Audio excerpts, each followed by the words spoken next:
The return of Detroit Pistons playoff basketball kicks off in about 24 hours. Who's going to win this first round series between the Pistons and the New York Knicks? Let's talk all about it right here on Top Title Detroit. Let's go. Perfect.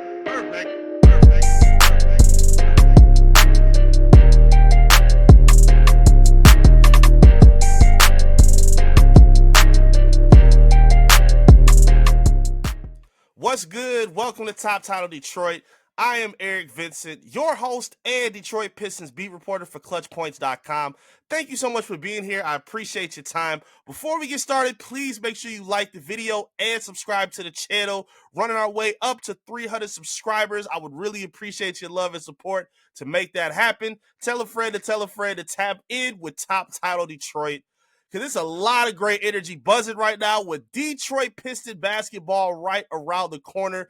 First round matchup against the New York Knicks kicking off Saturday at 6 o'clock. It's just right around the corner, and I'm so excited to see part of it, man. I mean, you can feel the energy on the internet. You can see it amongst the people. Downtown, they got signs, like construction signs saying Detroit basketball. Like, people are genuinely excited for the return of this team to be back in postseason action.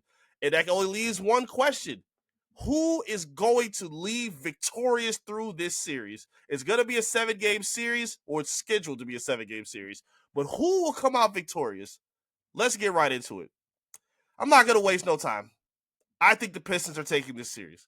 I think the Pistons are the better team heading into this series, and I think they will prove it in 6 games. 6 games, I think, is going to take for the Pistons to defeat the Knicks. I truly believe that. When you look at these rosters top to bottom, when you look at how these teams have played from start to finish in this regular season, I just feel like the Pistons are better equipped for this first round series against a team like the Knicks, where they put a lot of their eggs in the basket of their stars, who are very good players. But from top to bottom, I just don't think they play the playoff basketball that the Pistons have prepared themselves for in a moment like this. A lot of narratives are thrown around this time where people say, you know, the inexperience of the Pistons will come into play and the Knicks are more battle-tested. Some of those things are true, and I understand that. But they're a little overblown to an extent. I mean, you can say that they're battle-tested, but some of these players in the playoffs don't necessarily play like themselves in the playoffs. Like, Karl-Anthony is a fantastic regular season player, but if you look at his numbers from the playoffs and in the regular season, they're a night and day difference. Cat hasn't had the greatest postseason resume. His points are down. His field goal percentage is down. His rebounding is down. Like, he's not the same player in the postseason as he is in the regular season, especially when he's met with physicality like the Detroit Pistons can present to him. So, again, I just think this series really, to me, favors the Pistons in so many different ways. And let's talk about it right now. The number one obvious reason, the Pistons have the best player in the whole series. They have the best player of the series in Cade Cunningham. Cade has established himself as a bona fide superstar, as a potential face of the NBA, and I think the biggest threat to the New York Knicks in this upcoming first-round matchup. They've shown that they don't really have the ability to guard Cade one-on-one. Jalen Brunson even said it in his presser before this postseason started. I think it was just a couple days ago. He said they plan on double-teaming Cade as much as they can, often. And that's normally what happens in the postseason. When there's one player that the teams or the opponents really fear, they send a lot of their attention to that one guy. But I don't really think that's going to be enough based on how the Pistons play. Cade Cunningham, as a superstar, I think plays a lot different compared to other superstars. If you're taking him into consideration of guys like Luka Doncic or LeBron back in his day or James Harden back in his day, a lot of those heliocentric players had to do basically everything in order to get the team going and in their proper positions to score. But meaning they had to run pick and roll offense, they had to set their guys up for assists, set them up for wide open shots, and basically just construct everything in their image as the primary decision maker of the team. Cade doesn't necessarily have to do that. Like, if you look at the way that this team plays, they have enough ball handlers, even without Jaden Ivey, who's doing a really good job with his progression. Jaden, we thinking of you, man. Hope you're doing better. If you look at this Pistons roster, they have other ball handlers that have been progressing or have been added to the team up to this point to help take some pressure off of Cade Cunningham. So what have we seen throughout the regular season? We've seen Asar Thompson take on a lot more responsibility as a primary ball handler to take Cade off of the ball, play him as a 2 or 3, put him in the post, put him in, actions where he's getting screened for, and doesn't have to be the one that brings the ball up all the time, at least. Because we see a lot of times, especially in the regular season, like we saw him, I think it was against the Lakers and other teams, like the Nets, like they were doubling Cade Cunningham at half court to get the ball out of his hand.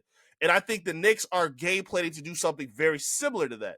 When you have Asar Thompson bringing the ball up, who is a complete blur, super fast, and is getting a lot better and stronger with his ball handling, when you have Dennis Schroeder, who's a veteran, who's played playoff basketball, who's played in closing lineups for the Pistons, they both have done a great job of finding Cade Cunningham and getting him the ball in positions where he not only has a mismatch, but the opponents can't necessarily double team against him, because Cade has done a good job, especially as of late, of minimizing his dribbles and just getting right to his spots, getting right to the shots that he wants, getting right to the rim. And I think that's where Cade is at his best.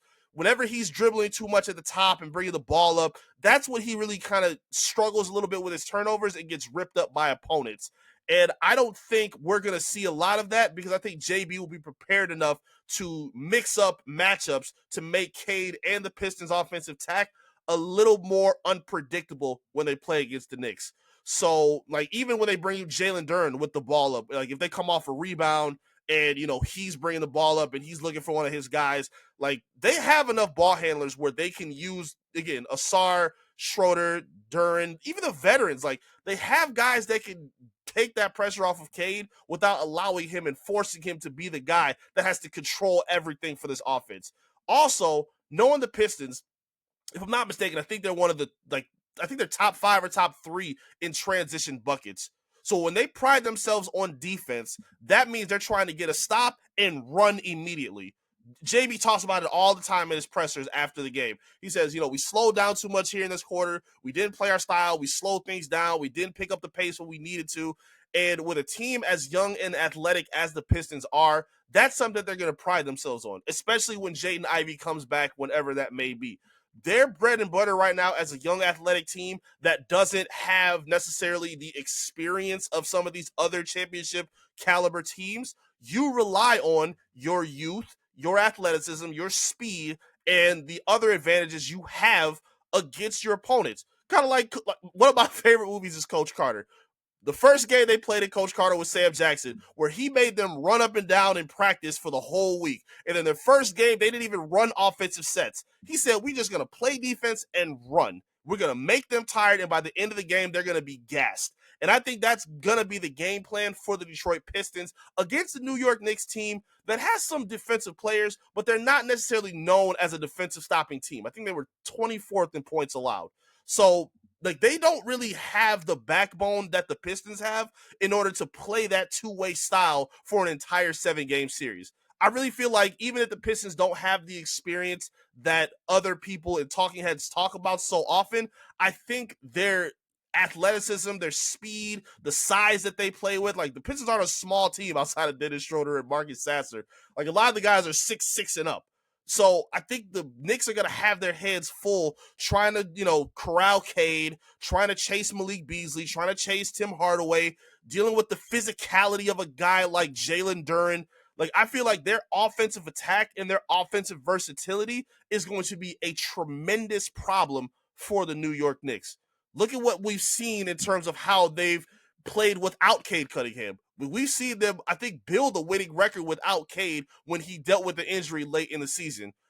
I don't want to say they were just fine, but they found ways to adapt and get other guys involved and produce. Posting up Tobias Harris in mismatches against smaller defenders, bringing the ball up with Malik Beasley or Tim Hardaway Jr. and have them run off, screens to relocate for different shots in order to get open for threes. Asar Thompson being a lot more aggressive and hunting his shot, realizing that he can, hunt mismatches and, take advantages of space that favors him and his speed and his length.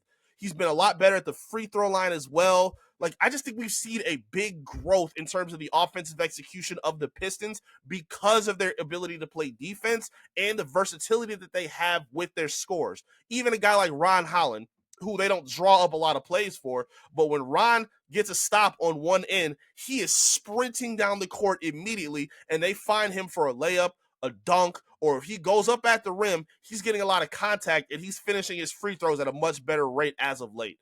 So the Pistons, to me, offensively, I think just really pose a problem for a team that predicates a lot of their defense on their wings.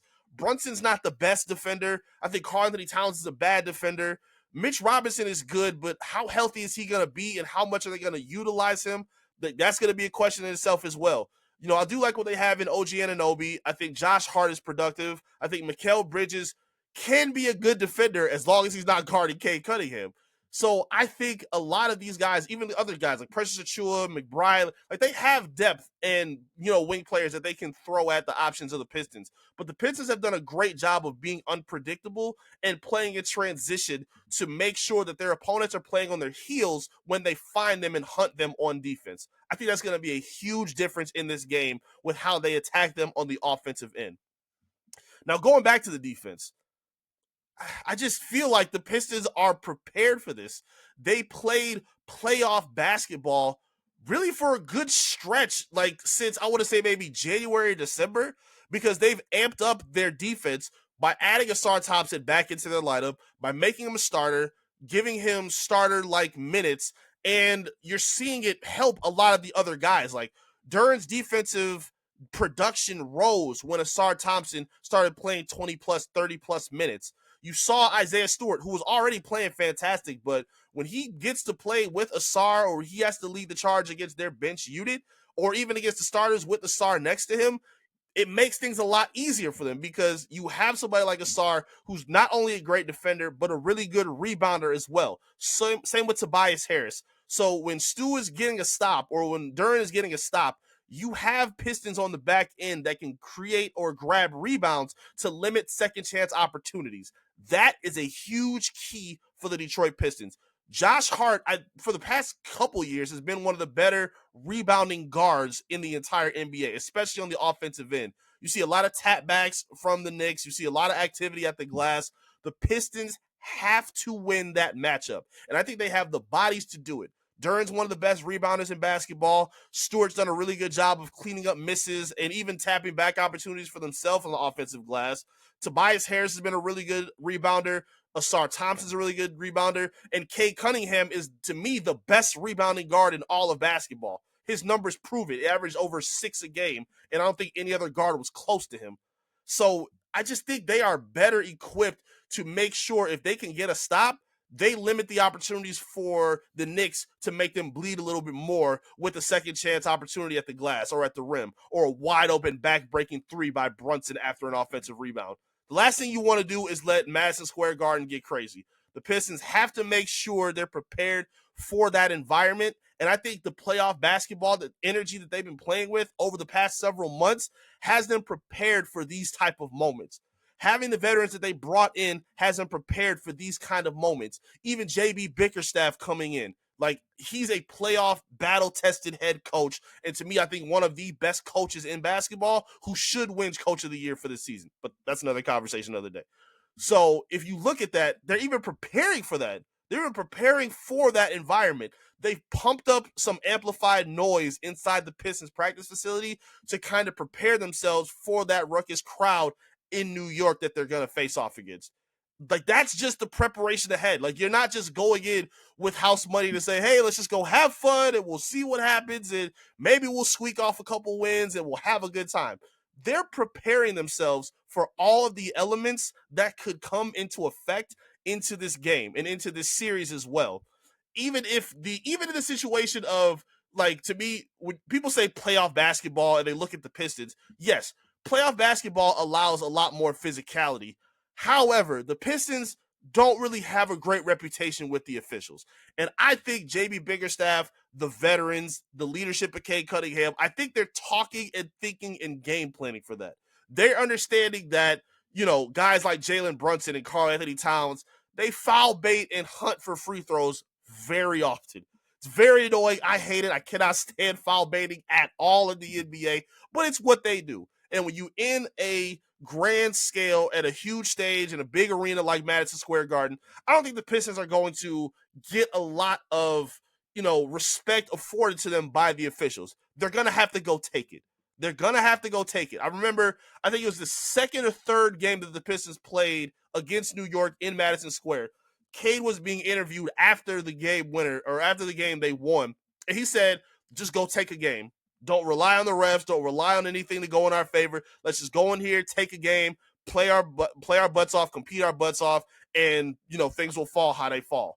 And that has to be the mindset of this team. They can't be looking for the refs to help them out. They can't be, throwing their hands up, expecting any kind of favors. When you want to be that physically dominant team in the NBA that plays a different style compared to any other team in the league, you have to be prepared for whatever comes with it.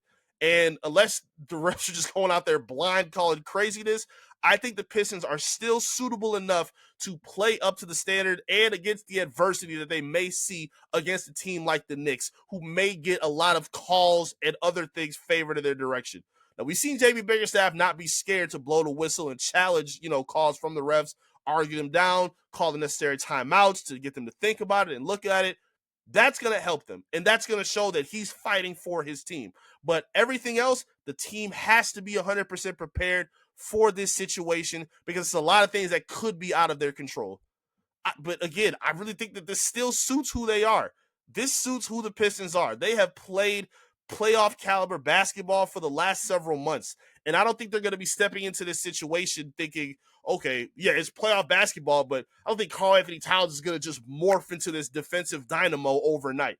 I don't think that's going to happen. I think they're going to keep trying to play their brand of basketball under Tom Thibodeau, who is known for gassing some of his starters heading into a postseason run. So if you're using your depth, if you're using your young legs, if you're playing in transition, if you're owning in on defense and limiting second chance opportunities, I think the Pistons have every chance possible to take this series and get out of here in 6. Matter of fact, I'll give you the games. I think the Pistons win the first game. I think they punch the Knicks in the mouth in the first game and win by close to double digits. I think they'll win by maybe 8 points. Maybe comes down to, some close possessions in the end, but I think the Pistons win by 8 points in the first game. I think the Knicks can bounce back in the second and get the, win there. I think the Pistons take both games at home after. Lose the next game in New York, and then come back to win an LCA in Game 6. That's where I think this is going. I think the Pistons get 4 victories where they hold serve at home and they steal the first game at Madison Square Garden. The Pistons have been a road team, but I think they understand the magnitude of the moment, and I think LCA is going to be an absolute madhouse that the Knicks are not going to be ready for. I don't care about the glitz and the glamour of the Hollywood stars that are sitting at Madison Square. When you have a ruckus crowd that's crazy, which New York Knicks can be, we see what they did with Trae Young and all that. I still think LCA has that same energy. They brought it against games like the Celtics earlier this season. They brought it against OKC earlier this season, against the Cavaliers earlier this season. They're shown to be ready and have that true investment to help turn the tide and make sure that this team is fired up and ready to go. And I think 6 games is all it's going to take for the Pistons to prove that they are the better team in this first round matchup. That's my prediction. I would love to hear yours. Talk to me in the comment section. Who do you think is winning this first round matchup, and how many games do you think it's going to go? Talk to me in the comments. Again, please make sure you like the video, subscribe to the channel. Let's get hype. Let's get this community going. Let's get everybody ramped up and ready for some Detroit Pistons playoff basketball, man. Again, I've loved this since I was a kid. I'm so excited to see them back in this environment. And I think this is a huge stage for these young players to really establish themselves for who they can be moving forward, and for the veterans to prove that they deserve a lot more respect than they were given this season. Because we know Tobias Harris had a lot of jokes around his name coming into this year. Malik Beasley, who's been a bit of a journeyman, wasn't really respected coming into the year. Tim Hardaway Jr. is the same exact way. I think this is a huge opportunity for the Pistons team to cement who they are in the Eastern Conference and in the entire NBA. There's no better team to prove this against than the Knicks in Madison Square Garden. Pistons and 6, baby. Let's see it happen. Talk to me in the comments. I'd love to hear from you. Again, tell a friend to tap in right here to Top Title Detroit. I will have articles and coverage here on my page as well as on clutchpoints.com. Be sure to tap in with me there on the web. I would really appreciate it. And you can follow me on social media as well at I am Eric Vincent. Thank you all so much for your support. I really appreciate your time. Go Pistons, and I'll see you again here soon. Peace.